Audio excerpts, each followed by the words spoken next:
Our lives are full of decisions. The decisions we make and the actions we take every day depend on our moral values, the principles that help us to decide what are the right and wrong things to do. But we don't necessarily share the same principles as the people around us. A value such as honesty, which is important to one person, might not be as important to another person.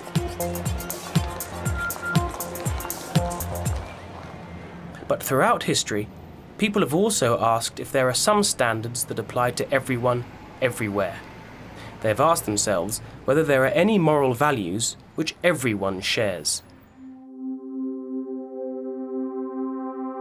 Following the Second World War in 1945, a new international organisation was formed. This organisation was called the United Nations.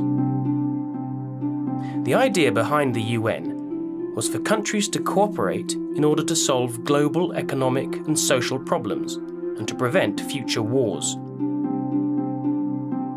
One of the first tasks for the United Nations was to agree on a document which tried to describe the standards that should be shared by every human being on Earth, or basic human rights that should be protected by every government. This task was led by Eleanor Roosevelt.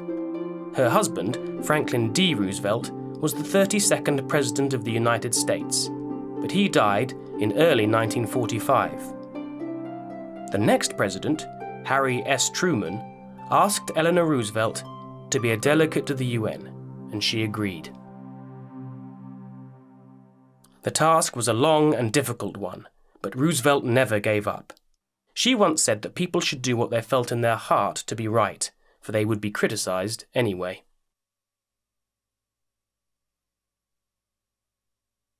And after years of discussions, the document was finalised in Paris on the 10th of December 1948. It was called the Universal Declaration of Human Rights. There are 30 articles in the Declaration. Each article is a statement about the rights of every human being. Article 1 says that all human beings are born free and equal in dignity and rights. We should all enjoy the same fundamental rights and freedom. Article 2 says that these rights belong to everybody.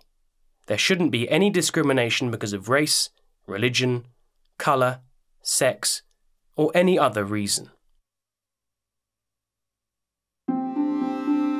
But today, millions of people around the world are still living without basic human rights.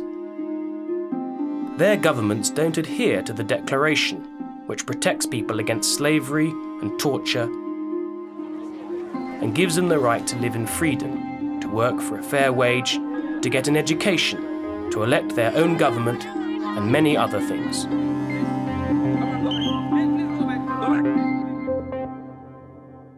But there are many organisations and individuals around the world who campaign for human rights.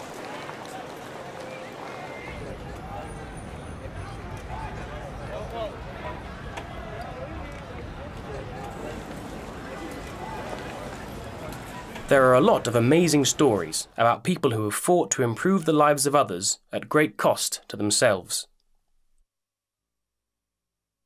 Nelson Mandela fought for equal rights in South Africa and was in prison for 27 years.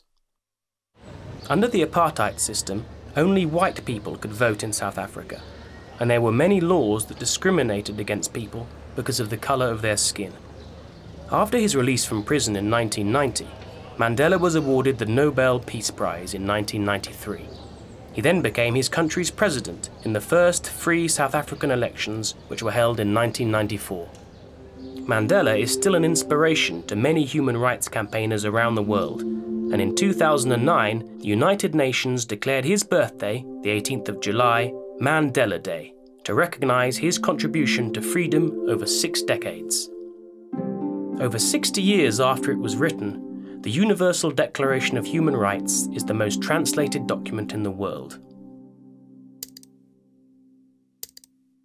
There are 375 different translations of it on the United Nations website.